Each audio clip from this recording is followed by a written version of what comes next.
Halo konco-konco, sekarang kita sudah sampai di Pulau Jawa. Kali ini kita akan membahas batik.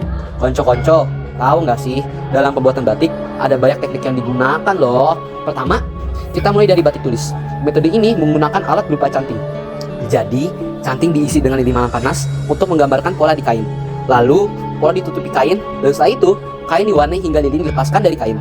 Harga batik ini tergolong lebih mahal dari batik lainnya karena memerlukan ketelitian yang tinggi.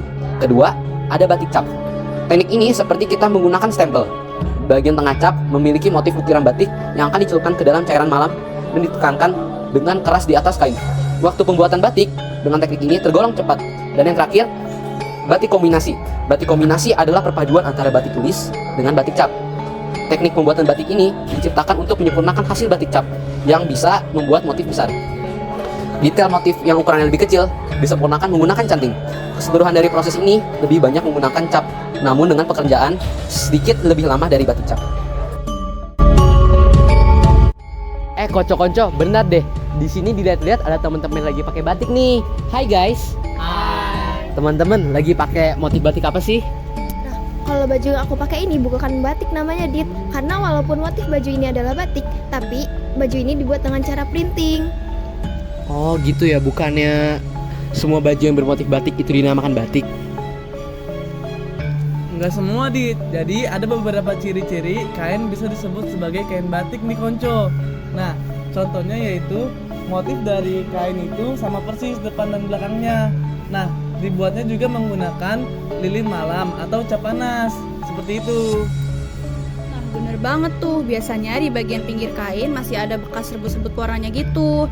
Juga motifnya itu biasanya masih banyak kesalahan. Saat masih baru, biasanya itu masih ada bau bekas lilinnya gitu. Nah, tapi kalau batik printing itu bukan termasuk batik, Dit.